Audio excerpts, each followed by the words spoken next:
ልጆች እንዴት ናችሁ? ሰላም ናችሁ? ጥሩ ደህና ናችሁ? ጥሩ እየተጫወታችሁ ነው? በጣም ጥሩ። እሺ እንግዲህ ከደነበርንበት ለመመለስ እንግዲህ እንደተለመደው ሞቅ እናደርጋለን። እንግዲህ ሰሞኑ የመደመር ጥያቄ እንዴት ነው? በቀደም የብዙዎቻችሁ ፍጥነት ጥሩ እንደነበር አይቻለሁ። ዛሬም ተመሳሳይ ጥያቄ እንወስዳለን። መደመርን በማቀናጀት ሁለት ነገሮችን አብሮ በማድረግ አጠቃላይ መደመርን በፍጥነት እንዴት እንደምትሰሩ ነበር የነበረው ጥያቄ። እንግዲህ እግረ መንገዳችሁን ሙሉ ቁጥሮች ምን እንደሆኑ እያስታወሳችሁ ትሄዳላችሁ። ሌላ ነገር ደግሞ ዛሬ በተለይ አሁን መስራታችሁ በጣም በቀላል ቁጥር የሚባዛ ነው፣ ግን ቁጥሮቹን እርስ በርሳቸው የማቀናጀት ጥያቄ ብቻ ነው። ጥያቄውን ዝግጁ ናችሁ? ለማሟሟቅ ዝግጁ ናችሁ? በጣም ጥሩ። ጥያቄያችን ከ1 እስከ 20 ያሉት ሙሉ ቁጥሮች ድምር ስንት ነው?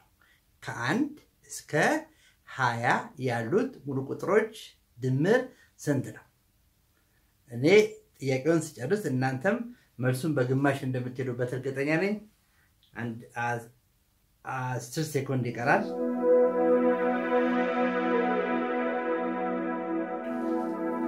በጣም ጥሩ። ብዙ እጆች ይታዩኛል። እንግዲህ አንዳንዴ ወላጆችም ቤተሰብ የተከታተላችሁ ልጆቹ እንዴት ነው በደንብ ይሰራሉ ወይ? እንግዲህ የኢትዮጵያ ልጆች ቴሌቪዥን የእናንተን አስተያየት ተቀብሎ እናንተን ለማስደሰት ምንጊዜም ዝግጁ ነውና አስተያየቶቻችሁን ሁልጊዜ ከመስጠት አትቆጠቡ። ምክንያቱም እናንተ ማገልገል ነው ዋናው ፍላጎቱ የጣቢያው። ስለዚህ እናንተም ልጆቻችሁ እንዴት እየተማሩ ነው? ከበዳቸው ወይ ቀለላቸው ወይ? እርግጥ እንግዲህ ሁልጊዜ የምናገረው አንዳንድ ችግሮች አሉ። ምክንያቱም ትምህርቱን የሚከታተሉት የተለያየ እድሜ ደረጃ የተለያየ ክፍል ደረጃ ያሉ ልጆች ስለሆኑ የሚያስቸግር ነገር ይኖራል። ግን ቢሆንም አጠቃላይ ነገሮች ላይ ያተኮርን ሁሉንም ልጆች አብረን ይዘን ለመሄድ እንሞክራለን። እንግዲህ እናንተም እየተባበራችሁ ፍላጎታችሁን እየገለጻችሁ የተሻለና የሚያዝናና ዝግጅት ለማድረግ እንሞክራለን። እሺ እንዴት ነበር ማሟሟቀው? ብዙዎቻችሁ በተባለው ደቂቃ መለሳችሁ። በጣም ጥሩ። እንግዲህ ቀላል ነበር የዛሬው። ምክንያቱም አንደኛ የሚቀናጁት ቁጥሮች እንግዲህ የመጀመሪያው ከመጨረሻ ቢሆን ይቀላል። አንድን ከ20 ስታደርጉ 21 ነው። 2 ከማን ይቀናጅ? ከ19 21 ነው። 3 ከ18 21 ነው። እና እነዚህን 20 ቁጥሮች ማለት ከ1 እስከ 20 ያሉትን ሙሉ ቁጥሮች ሁለት ቦታ ስናቀናጀው የ20 ግማሽ ደግሞ 10 ነው። ስለዚህ ማብዛቱ በጣም ቀላል ያደርገዋል። በጣም ቀላል ያደርገዋልና 10 ቦታ ይከፈላሉ። እያንዳንዳቸው 21 ናቸው። ስለዚህ 21ን በ10 ማብዛት ማለት እንግዲህ በ10 ማብዛት በተለይ በጣም ቀላል ስለሆነ 21ን በ10 ስትበዙ የዕለቱ የማሟሟቂያ ጥያቄ መልሱ ስንት ሆነ ማለት ነው? 21 ሲባዛ በ10 210 ነው። በጣም ጥሩ። ምንም መጻፍ አያስፈልግም። እኔም እንደምታው ማርከርም አልተጠቀምኩ ቦርድም አልተጠቀምኩ። እናንተም በዛ ሁኔታ እንደምትሄዱ እርግጠኛ ነኝ። እንግዲህ ወደ ዕለቱ ርዕስ እንሂድ። እንግዲህ የጀመርነው ርዕስ ምንድነው? የሙሉ ቁጥሮች ስርዓትና አራቱ መሰረታዊ ስሌቶች የሚለው ነው። እንግዲህ ሙሉ ቁጥሮች ሄደዋል ከአንድ አሃዝ ከአንድ ሆሄ ጀምረን 2 3 መጨረሻ ላይ ስንት ላይ ነው የቆምነው? መጨረሻ ያጠናነው ባለ ስንት ሆሄ ነው? ባለ 4 ሆሄ ነው። እንግዲህ ባለ 4 ሆሄ ያልናቸው ቁጥሮች እነማን ነበሩ? ትንሹ ባለ 4 ሆሄ 1000 ሆነና ትልቁ ባለ 4 ሆሄ ደግሞ መጨረሻ 9999 ነው። ባለ 4 ሆሄ ትልቁ ቁጥር ይሄ ነው። እንግዲህ እንደተለመደው ከቆምንበት መቀጠል ነው። እስካሁን ባለ 1 ብለናል። ባለ 3 ላይ በተለይ ረክት አርጎ ይዞን ነበር። በጣም ረዘም ያለ ጊዜ ፈጅቶብን ነበር። ዛሬ ግን ባለ 4 እና ባለ 5ን በአንድ ክፍለ ጊዜ እናጠቃልላለን። እንደውም 6 7 ሆሄ ያለውን መቀጠል እንችል ነበር፣ ግን ትንሽ ረጋ ብለን እንድንሄድ እዚህ ጋር እንግዲህ ባለ 4 ሆሄ ባለፈው ስታው ትንሹ 1000 ነዋል። ይሄ 9999 ነው። እስቲ አሁን ከ1000 ጀምራችሁ እስከ 9999 መቁጠር ምን እንደሚመስል ትገምታላችሁ? ይሄንን ሊታያችሁ 1 2 3 4 ያን እንደው በቃላችን ባንሄድም ማን ከማን ቀጥሎ ምክንያቱም እንግዲህ እነዚህ ቀዳማይ ቁጥሮችና ተከታይ ቁጥሮች የምንላቸው ነገሮች በጣም አስፈላጊ ናቸው። ቶሎ መፍጠን መቻል አለብን። 3 አዝ ለምሳሌ 299 ብለን 300 ብለን 300 እንደገና ደግሞ ይሄድና 301 302 ያለ 399 ይላል 400 402 ያለ 490 ትደርሳላችሁ 91 92 499 500 ያለ በዚህ ሁኔታ ስንት ደርሶ ነበር 3 ቤቱ 900 ደረሰ 901 902 ያለ እየቀጠለ 990 991 ያለ 999 ድረስ መሄድ ይችላችሁ ነበር 3 አዝ ላይ ከዛ ከ999 ባለ 3 አዝ ትልቁ ቁጥር ሆኖ ከዛ ወደ ባለ 4 አዝ ደግሞ ወደ 1000 መጣችሁ 1000 ትንሹ ባለ 4 አዝ ቁጥር ነበረ ትልቁ ባለ 4 አዝ ቁጥር 9999 ነው ዛሬ ደግሞ የሱን ተከታይ የተከታይ ቁጥሮች እንደነ የሚገኙት ተከታይ ቁጥሮች የሚገኙት የነበረው ቁጥር ላይ አንድ በመደመር ነው የአንድን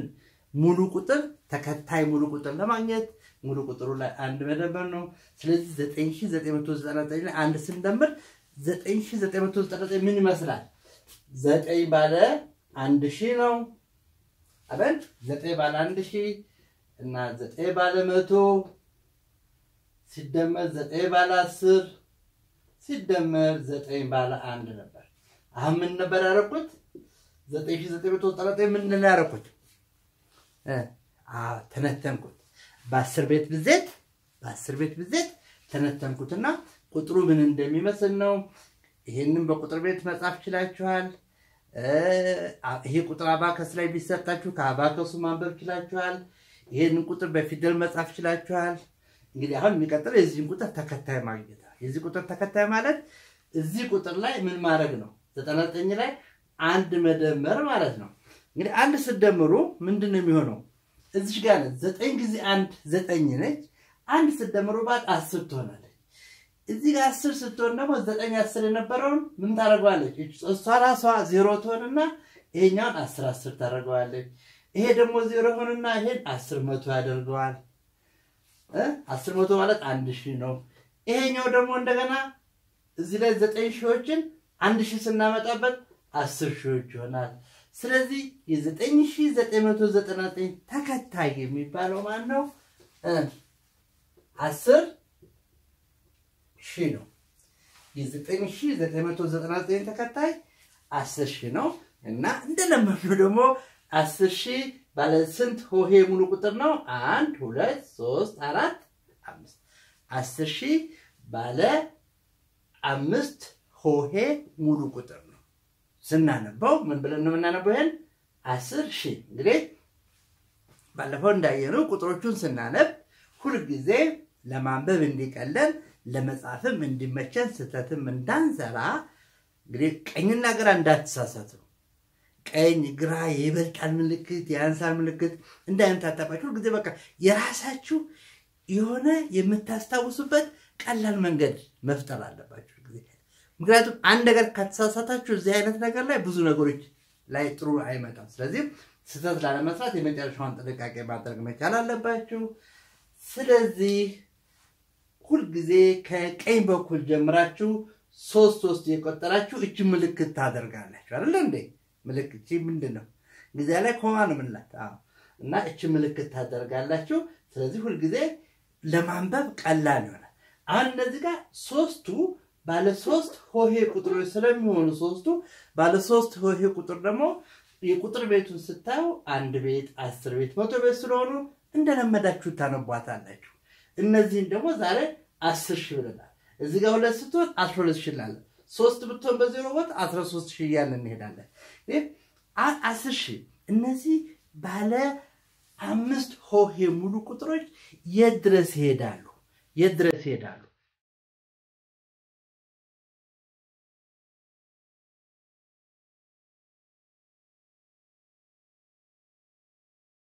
ግን እስቲ የ10 ሺህ ብዜቶች ለማለት የሺህ ብዜቶችን አይተናል ባለፈው አይደል እንደ አራት ሆሄ ላይ ስንሰራ የሺ ብዜቶች 1000 2000 3000 4000 5000 6000 7000 8000 9000 ብለን ወደ ትልቁ ባለ አራት ሆሄ ሙሉ ቁጥር ስለዚህም 10000 ላይ የ10000 ብዜት የሚባለው 10000 ሲባዛ በሁለት እንላለን ይሄ 10000 ጊዜ አንድ ነው የሚቀጥለው ደግሞ 10000 ሲባዛ በሁለት ምን ስንት ይሆናል 20000 ይሆናል ይሄም የ10000 ብዜት ነው ቀጣይ የ10000 ብዜት የሚባሉት 10000 20000 30000 40000 50000 60000 70000 80000 እና 90000 ናቸው እነዚህ ዘጠኙ የ10 ቤት ብዜቶች ለመጨረሻ የጠራው ቁጥር ስንት ነው 90000 አን ሄድና መጨረሻ ላይ የ10 ሺህ ብዜቶች 90000 ይሆናል እንግዲህ ትንሹ ባለ 5 ሆሄ ሙሉ ቁጥር 10000 ከሆነ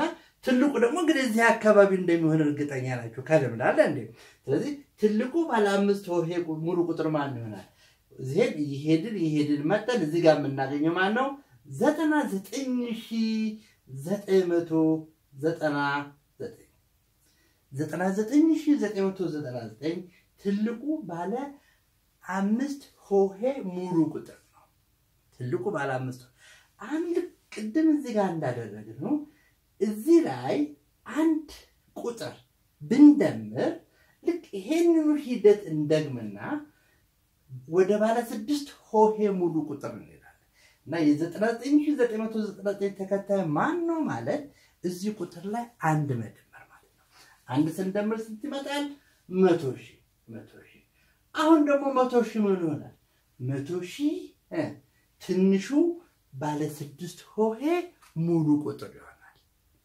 ትንሹ ባለ 6 ሆሄ ሙሉ ቁጥር ይሆናል ከዛ ልክ የ10000 ብዜት እንዳያችሁ ሁሉ አሁንም ደግሞ ወደሚቀጥለው ቁጥር ለመሄድ የ100000 ብዜቶችን ምን እንደሚመስሉ ማየት ቀላል ነው የ100000 ብዜቶች ማለት ይሄ 100000 በአንድ አለ 100000 በሁለት ስታበዙት ምን ይሆናል 200000 ይሆናል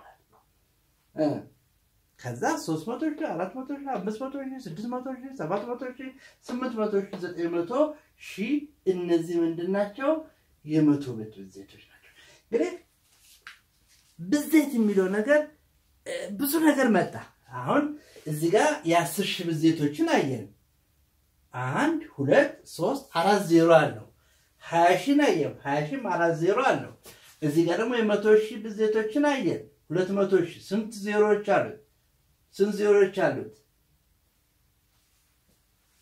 5 ዜሮዎች ታቻላል በ200000 ላይ 5 ዜሮዎች አሉት አንስቲ ከኋላ እንንጣና አንድ ነገር አጠቃለን ማለፍ እንችላለን እንግዲህ ሁሉ ጊዜ ስንማር ባለ ሁለት አሃዞች ላይ የ10 ብዜቶች አይተናል 10 20 30 40 እስከ 90 ያሉት ባለ ሁለት ሆሄ ላይ እንዴ የጠይቋችሁ ጥያቄ ነበር አንድ ቁጥር የ10 ብዜት መሆኑን ወይ አለመሆኑን እንዴት ታውቃላችሁ እንግዲህ ብዙ ያኔ ብዙ ሰተን ነው መልሱ መለሰናል ምን ነበር በቀኝ በኩል ያለው የአንድ ቤቱ ምን ሲሆን 0 ሲሆን ነው ከዛ ደግሞ የ100 ብዜት እንዴት ታለ በቃ ይሄ የሚሰለች ጥያቄ በየቀኑ እየጠየኳችሁ ነበር አሁን ዛሬ ግን ከዚህ በኋላ አልጠየቃችሁ ዛሬ አንድ ጥያቄ ብቻ ጠይቃችኋለሁ እስቲ ማጠቃለያ ስጡ ምንድነው የምትሰጡኝ ማጠቃለያ አንድ ቁጥር የ10 ብዜት መሆኑን የ100 ብዜት መሆኑን የ1000 ብዜት መሆኑን የ10000 ብዜት መሆኑን ዛሬ ደግሞ አድገናልና የ100,000 ብዜት መሆኑን በምንድነው የምትለየው ቁጥሩን እናያለን ቁጥሩን ካየን በኋላ እንዴት አድርገን ነው የ10,000 ብዜት ነው የ1000 ብዜት ነው የ100 ብዜት ነው እንዴ ምንድነው አንድ የምትወስዱት ነገር የ100 ብዜት ከሆነ የ10 ብዜት መሆኑን ባለፈው አይተናል የ1000 ብዜት ከሆነ የ100 ብዜት ምን የ10 ብዜት ነው ግን ቀላል ቁጥር ምንድነው የጥያቄውን አይነት ይው የጠየኳችሁ ጥያቄ የ10 ብዜት መሆኑን እንዴት ትለያላችሁ የ10 ብዜት ማለት አሁን 10 ነው 10 ስንት ዜሮ አላት 10 ስንት ዜሮ አላት መጨረሻ ላይ አንድ ዜሮ ነው ያላት በቃ ስለዚህ የቁጥሩ የመጨረሻው ቁጥር የአንድ ትልቅ 4 ሆሄ የሚኖረው 3 ሆሄ የሚኖረው ማንኛውም ቁጥር ሲሰጣችሁ የአንድ ቤቱን ታያላችሁ የአንድ ቤቱ 0 ከሆነ የ10 ቤት ብዜት ነው በቃ መጨረሻ ላይ 10 ስንት ዜሮ ነው? 1 ዜሮ። መጨረሻ ላይ 1 ዜሮ ካገኛችሁ የ10 ብዜት ነው። እሺ 100 ወደ ቦታው ልቆጥ ስንት ዜሮ አለው? ስንት ዜሮ አለው? 2 ዜሮ አለው። ስለዚህ እርግጠኛ አንድ ቁጥር የመቶ ብዜት የሚባለው በቀኝ በኩል ያሉት የመጨረሻ ሆሄዎች ምን ከሆኑ ሁለቱም ዜሮ ማለት የአንድ ቤቱና የ10 ቤቱ የመቶ ጠይቃችሁ የመጨረሻው ሁለት ዜሮች መኖራቸውን ታይ የአንድ ሺህ ብዜት ነው ወይስ አይደለም ብሎ ለመለየት ደግሞ 1003 ዜሮች አሉ። 1003 ዜሮች ስላሉት እነዚህ 3 ዜሮች ስላሉ አንድ ሙሉ ቁጥር የአንድ ሺህ ብዜት መሆን የሚችለው የመጨረሻዎቹ የቁጥሩ የመጨረሻዎቹ 3 ሆሄዎች ዜሮ መሆን መቻል አለባቸው።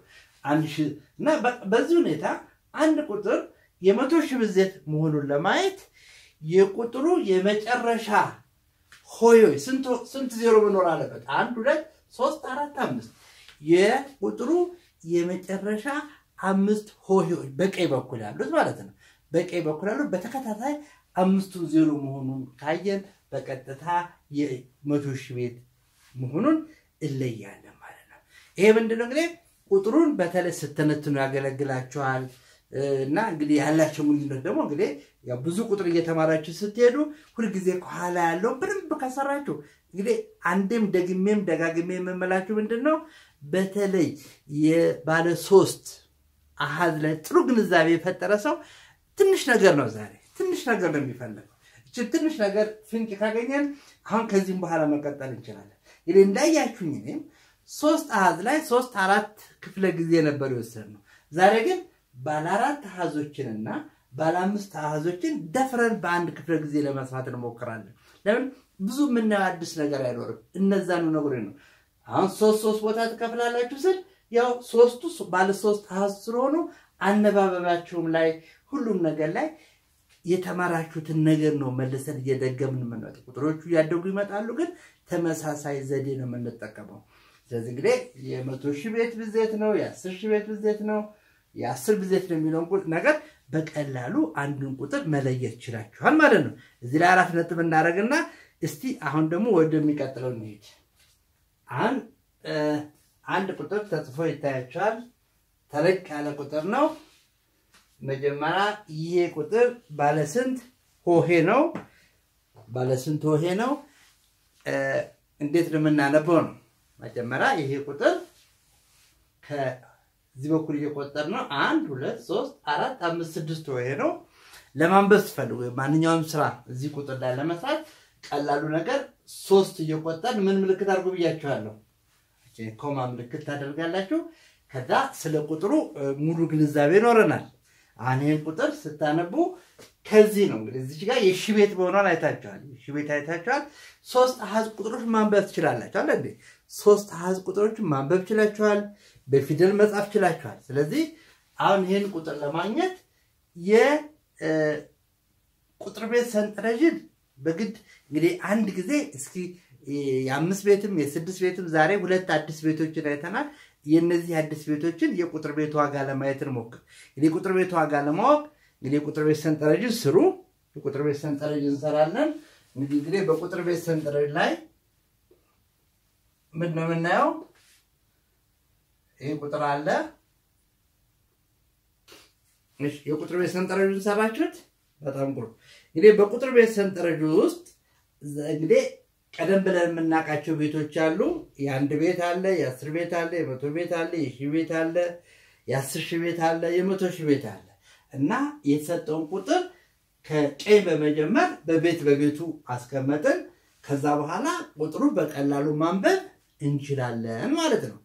እንግዲህ መጀመሪያ እንግዲህ ቁጥር ቤት ካወቃችሁ በሰንጠረዡ ካያችሁ እስቲ ወደ ማንበቡ ስትሄዱ ቁጥሩን እንግዲህ ከቀኝ በኩል በመጀመር 3 የቆጠራችሁ ትሄዳላችሁ።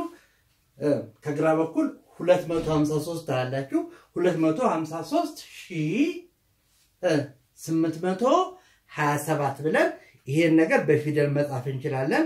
እሺ በፊደል ከጻፍን በኋላ ደግሞ እዛው ቁጥር ቤቱ ላይ ያላችሁ ይሄን ቁጥር መተንተን ይቻላል። መተንተን ማለት ምንድነው? እስቲ በ10 ቤት ብዜት አድርገን እንጻፈው። እንግዲህ 10 ቤት ብዜት ስንል እንግዲህ 1000ንም አይተናል 10000ንም አይተናል 100000ንም አይተናል ስለዚህ ሁሉም ከ10 ጋር የተያዙ ናቸው እሺ 253827 ሲተነተን እንዴት ነው ሲተነተናችሁ ጻፉት 253827 ይህ ቁጥር በትንትን ሲገለጽ በጣም ጥሩ ይሄን ይመስላል እሺ አሁን ይሄን ነገር ካያችሁ ቁጥሩን ማንበብ ካያችሁ አሁን እዚህ ላይ ራሳችንን የምንፈተሽበት አንድ ጥያቄ እንሰራለን ለዚህም 3 ቁጥሮች ይሰጣችኋለሁ 3ቱንም ቁጥሮች አንደኛ በቁጥር ቤት ሰንጠረዥ ታስቀምጣላችሁ ሁለተኛ ቁጥሮቹን ታነባላችሁ እና በፊደል ትጽፋላችሁ ከዛ በኋላ ቁጥሮቹን በ10 ቤት ብዜት በመጠቀም ትተነተናላችሁ እንግዲህ ፈጠን ያለ ስራ ነው የምንሰራው እስቲ ቁጥሮቹን እነዚህ 3 ቁጥሮች ታያላችሁ እነዚህ 3 ቁጥሮች አብረን እንሰራለን ዋው ኮሜት ዘንድሮ ከኬጂ ጀምሮ እስከ 6ኛ አደገች በለኛ እውነትም አደገች ኮሜት ተፈለገች አሁን የሁሉም ነው ባጸደ ህፃናት የልጆን ማስተዋል ኮሜት ያግዘዋል ወደ አንድም ሲገፉ ሁለተኛም ሲያልፉ ወደ 3 ሲዘሉ ለአራተኛ ክፍሉ አምስተኛም ላሉ አልፎም 6ኛ ከች እንግሊዘኛ ከተፍ ማትማቲክስ አካባቢ ሳይንሱ አማርኛ ራሱ ሁሉም ካስቴር ነጋ ኮሜት በጣም ሸካ ከኮሜት ጋር ያጥኑ 7ኛም ሆኑ 8ም ደረሱ 9 ገሰገሱ 10ም አለፉ 11ም ገፉ 12ም ገቡ አጋጅ ነው ከልብ በሁሉም ደረጃ ኢኮኖሚክስ ፍርጃ አማርኛው ጠጣር እንግሊዝኛው ጣ ኬሚስትሪው ፈንጂ አንተ ያለ ባዮሎጂ እግዚኦ ስነ ዜጋ ጂኦግራፊው አደጋ ሂሳብና ላዞረ ሂስትሪው ጠጣራ ፊዚክስ አስቸገረ ምንድነው መፍትሄው ይሄው ኮሜት ሰፕሊሜንተሪ ቡክስ አወቅና ዘንድሮ በተማሪ አይምሮ ኮሜት ተጨምሮ ኮሜትን ሲገዙ ከመጽሐፍቱ ጀርባ የአስቴር ነጋ አርማ መኖሩን ያስተውሉ ይህ አርማ ከሌለም የአስቴር ነጋ አይደለም አስቴር ነጋ ሳታሚ እንግዲህ ሰጣችሁ 3 ቁጥሮች አያችሁ 3 ቁጥሮች የመጀመሪያው 3469 ነው ሁለተኛው እንዴት ነው የሚነበበው 20478 ነው ሶስተኛው ቁጥር ደግሞ ባለ 6 አሃዝ ነው ምንም ችግር የለውም እንግዲህ በ3 እየከፋፈላችሁ ምልክት አድርጋችሁ ሲነበብ ሶስተኛው በፊደል ጽፉት 647905 ነው እንግዲህ እነዚህን ቁጥሮች በቁጥር ቤት ሰንጠረዥ ስታስቀምጧቸው እግረ መንገዱን የቤት ዋጋቸውን ታቃላችሁ የቁጥሮቹን ዋጋ ታቃላችሁ እና ቁጥሩንም ለማንበብ ጥሩ ፍንጭ ይሰጣችኋል ማለት ነው ይሄንን በቁጥር ቤት ሰንጠረዥ ከጻፋችሁ በኋላ አንድ የምትቀረን ስራ ምንድነው ይሄን ቁጥር በመተንተን እስኪጻፉ እነዚህን 4 ቁጥሮች በ10 ቤት ብዜት ተንትኗቸው ፈጠን በሉ እሺ ታቻላለ እንግዲህ ካያችሁ በኋላ ሁላችሁም መልሳችሁን ከዚህ ጋር ማመሳከር ትችላላችሁ ማለት ነው እሺ መጨረሻው ቁጥር ላይ እስኪ ስለ አዲስ ቤቶች እናወራ የመጨረሻ ቁጥር ባለ 6 ሆሄ ቁጥር ነው እዛ ቁጥር ላይ እስኪ ሁላችሁም ሶስተኛው ቁጥር ላይ ማለት 647905 ላይ ሁላችሁም እስኪ 6 ላይ አተኩሩ እሺ 6 የቁጥር ቤት ዋጋው ማን ነው የ6 የቁጥር ቤት ዋጋ ማን ነው በጣም ጉዱ የ6 የቁጥር ቤት ዋጋ 100,000 ነው እና 6 ማንን ነው የምትወክለው 6 በዚህ ቁጥር ላይ ማንን ነው የምትወክለው የ100,000 ቤት ስለሆነ 6 የምትወክለው 600,000 ነው 4ስ ማንን ነው የሚወክለው 4 የ10,000 ቤት ነው ስለዚህ 4 የሚወክለው 4 10,000 ወይ ደግሞ 40,000 ነው የሚወክለው 6 600,000 ሲወክል 4 ደግሞ 40,000 ነው የመጨረሻ ጥያቄ 9ስ ማንን ይወክላል በዚህ በሶስተኛው ቁጥር ላይ 9 ማንን ይወክላል 9 የስንት ቤት ነው የቁጥር ቤት ዋጋው 9 ነው ስለዚህ 9 የሚወክለው 900 ነው 5 ደግሞ 5ን ትወክላለች ማለት ነው በጣም ጉድ እንግዲህ አሁን ማጠቃለያው ምንድነው ማንኛውም ቁጥር ቢሰጣችሁ ቁጥሩን በቁጥር ቤት ዋጋ በመጻፍ ቁጥሩን መልሳችሁ ማንበብ ትችላላችሁ ቁጥሩን መተንተን ትችላላችሁ ማለት ነው እና የእያንዳንዱ ቁጥር ዋጋም በዚህ ሁኔታ ማግኘት ትችላላችሁ ማለት ነው በጣም ጉድ ሲያው ወደሚቀጥለው እንሄዳለን እሺ አሁን ላይ እንግዲህ ቁጥሮችን ያጠናን ይሄን ነው ቁጥሮችን ያጠላን ይሄን ነው አሁን ያሁኑ ጥያቄ ደግሞ እስቲ ቁጥሮችን እናወዳደር ነው እንግዲህ ቁጥሮችን ለማወዳደር እንግዲህ ከባለ አንድ ሆሄ ጀምረን ይበልጣል ያንሳል ምልክት እንዳትሳሳቱ ደግሞ እንዴት እንደምንለይ ቀላል ዘዴ እየፈጠርን ሄደናል አይደል እንዴ ያዛፍ ትዝላችኋል ያዛፍ ሁሉ ጊዜ ወደ ትልቁ ቁጥር ይከፈታል ይሄን እንዳትረሱ ወይ ደግሞ ይበልጣል ምልክት ወይ ያንሳል ምልክት ላይ ትንሽ ወደ ትንሽ ታመለክታለች አፉ የሚከፈተው ትልቁ ደግሞ ወደ ትልቅ ያመለክታል ይሄን ነገር አትረሱ እንግዲህ ሁሉ ጊዜ ያው ጥያቄ መስራት ሂሳብ ላይ ምልክቶችን መሸምደድ ብቻ ሳይሆን ምንድነው ሁሉ ጊዜ ጥያቄ ተደጋጋሚ ከሰራችሁ በቃ ሳንወድ በግድ እዚህ ጭንቅላታችን ውስጥ ይታተማል ብዙ ጥያቄ መስራት ሲሰሩ ስትጠቀሙበት ምልክቱን በቃ ሳንወድ በግድ ይቀመጣል ጭንቅላታችን ውስጥ እንዳንሳሳት ደግሞ አንዳንድ ብልሃቶችን ማወቅ ደግሞ ጥሩ ነገር ነው በተጨማሪ ማለት ነው እንግዲህ ቁጥሮቹ እየገዘፉ እየሄዱ ነው እኔም እንግዲህ ስጽፋቸው በጣም ተጠንቅቄ ለመጻፍ ጊዜ እየፈጀብኝ ነው እና ቁጥሮችን ለማወዳደር አንድ መሰረታዊ ነገር እናያለን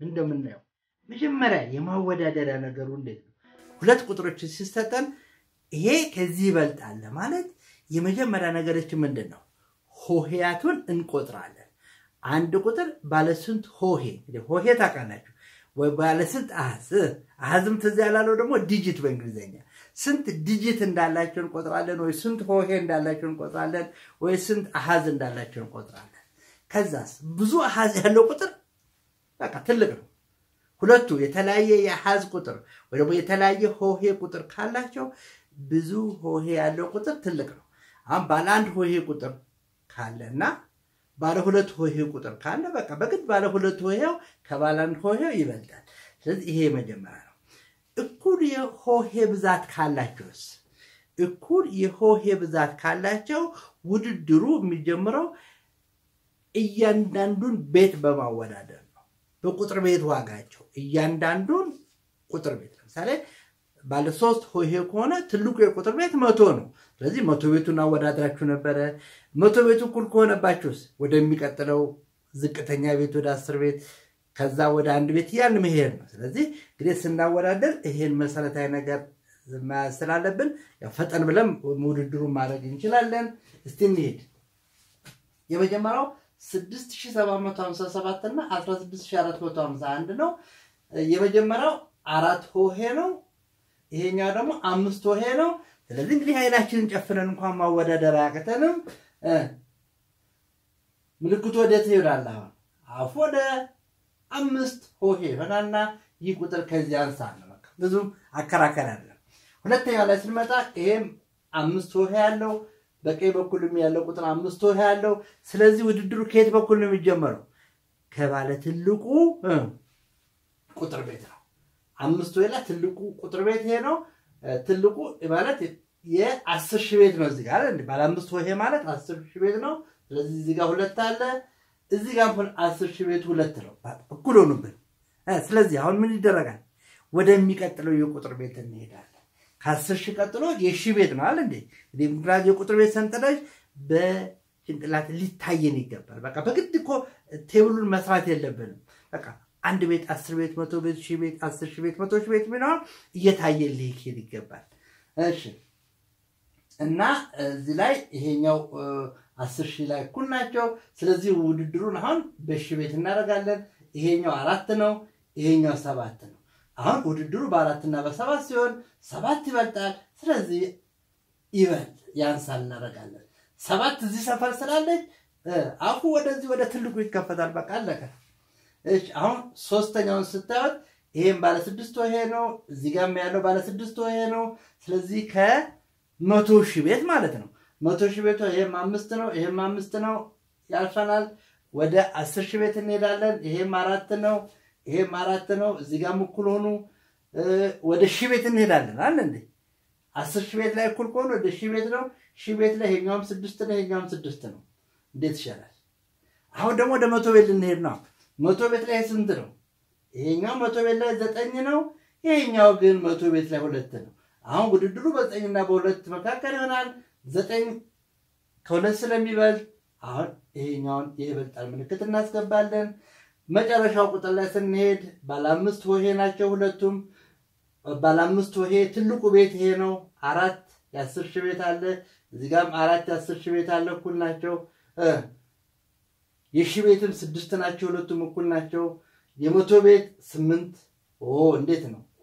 ስታን እኩል ናቸው። አሁን ወደ 10 ቤት ልንሄድ ነው አይደል? 10 ቤት ላይ ይሄኛው 5 ነው። ይሄኛው 5 ነው። ይሄኛው 10 ቤት ላይ 7 ነው። ስለዚህ ከ5 እና 7 ስናወዳደር 5 ያንሳል፣ 7 ይበልጣል። ስለዚህ ወደ 7 ነው እንግዲህ አዙአፉን የሚከፍተው። ይሄ ያንሳል ምልክት እናደርጋለን ማለት ነው። ስለዚህ ቁጥሮችን በዚህ ሁኔታ በቀላሉ ማወዳደር ይቻላል።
እሺ እንዴት ነው?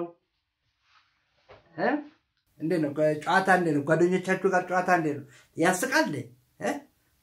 ፈገግ ማለት ያስፈልጋል። ጨዋታ ነውና ዘና ብለን ፈታ ብለን በምንሰጠው መልስ በምናገኘው ውጤት ደስ እያለን እየተዝናናን ሂሳብ ጋር ጓደኛ ይሆንን ከቁጥሮች ጋር ጓደኛ ይሆንን ምን ሄድበት ፕሮግራም ነው። ከቁጥሮች ጋር አብረን እንዝናና። የዛሬው ጥያቄ ደግሞ እንግዲህ ባለፈው እናንተ ቁጥር ይዛችኋል። የገዛ ሚስጥር ተዘርግፏል። እንግዲህ እንዴት እንደሆነ ነው። ምናልባት እናንተ እርስ በርሳችሁ ተጠያይቃችሁ ከቤተሰብ ጋር ተጠያይቃችሁ ጨዋታው ተጫወታችሁ እግረ መንገዱን ደግሞ በቁጥሮች ላይ ያለ የምታደርጉትን የስሌት ልምምድ እየጨመራችሁ እንደምትሄዱ እርግጠኛ ነኝ። የዛሬው ደግሞ ትንሽ ለየት እናድርገውና የመጨረሻው መልስ በጋራ የምንሰጥበት ጥያቄ ነው። ስለ ባለ ሁለት አሃዝ ቁጥሮች እናውቃለን። ባለ ሁለት አሃዝ ቁጥሮች ምን አላቸው? ባለ ሁለት አሃዝ ቁጥሮች ምን አላቸው? ባለ ሁለት አሃዝ ቁጥሮች የቁጥር ቤታቸውን ስናይ ምን አላቸው? የ10 ቤት የ10 ቤትና የ1 ቤት ነው። ኦኬ አሁን ባለ ሁለት አሃዝ ቁጥሮች የ10 ቤትና የ1 ቤት ዋጋ አላቸው። ስለዚህ አሁን በምናደርገው ጨዋታ የሆነ ቁጥር እንደምራለን፣ እንቀንሳለን፣ እናባዛለን፣ እናካፈላለን ካስፈለገም ግን መጨረሻ መልሱን ስንሰጥ አሁን እኔ እዚህ ወረቀት ላይ መልሴን እጽፋለሁ። የምሰጣችሁ መልስ 1 ቤቱ ጋር ይቀመጣል። እኔ የምሰጣችሁ መልስ እዚህ 1 ቤቱ ጋር ይቀመጣል። እናንተ የያዛችኋት አሁን እናንተ የምትይዟት ቁጥር ደግሞ የእናንተ ቁጥር ነው። ይሄ የኔ ቁጥር አይደለም፣ ይሄ እናንተ ቁጥር ነው። አሁን የመጨረሻው መልስ የሚሆነው እናንተ የያዛችኋት ቁጥርና እኔ የያዝኩት ቁጥር ነው የሚሆነው። እሺ ትንሽ ከከበደን በሚቀጥለው እንደገና እንጫወታለን። አሁን ለጊዜው እኔም ቁጥሬን ይዛለሁ በሚስጥር። አሁን ለእናንተ አይታያችሁም፣ ለጥፋታለሁ። እዚህ ጋር ለጥፋታለሁ ቁጥሯን ለእናንተ አትታያችሁም። በኋላ እዚህ ጋር ትለጥፍና የሁለታችን መልስ ቅንጅት ነው የሚታየው እሺ አሁንም እንደተለመደው ባለ አንድ ሆሄ ከአንድ እስከ 9 ቁጥር ያዙ ከአንድ እስከ 9 ቁጥር ያዙ ያዛችሁ ከአንድ እስከ 9 በጣም ጉሩ ቁጥሩን በሁለት አባዙት አባዛችሁ ካባዛችሁት በኋላ እላው ላይ ሁለት ደምሩበት መልሱ ላይ ሁለት ደምሩበት ደመራችሁ ከዛ በአምስት አባዙት እንግዲህ ጊዜ ቤት ባለፈው እንድታጠኑ ነገር ያለው ምክንያቱም በተለይ ክፍልፋዮች ምንም ስንማር ጊዜ ቤት በጣም አስፈላጊ ነገር ነው ምክንያቱም በዚያም በፕሮግራማችን ላይ ጊዜ ቤትን አብረን ማጥናት አንችልም ያው ጊዜ ቤቱን ጊዜ የቤት ስራችሁ ነው ጊዜ ቤት ማጥናት አለባችሁ እሺ ውጤቱን በአምስት አባዙት አባዛችሁ ከዛ ከበሳችሁ ላይ 8 ቀንሱ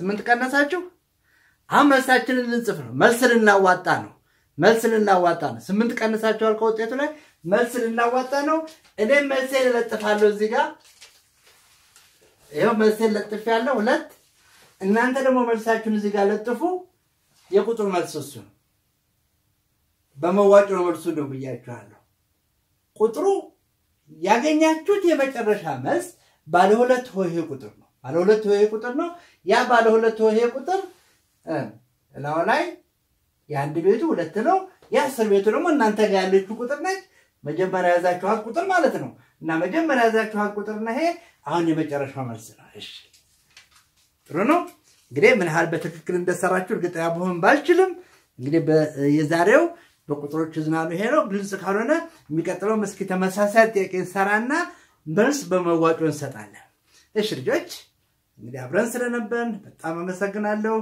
እንግዲህ በሚቀጥለው ጊዜ ደግሞ ሂሳብን ዘና አርገን የምንማርበት ነው እንግዲህ ዛሬ ባለ 6 ሆሄ ቁጥሮች ደርሰናል እንግዲህ ሚሊየን ልንገባ ነው ማለት ነው ከዛ ባስቸኳይ ጨርሰን ወደ ስሌቶች እንሄዳለን አመሰግናለሁ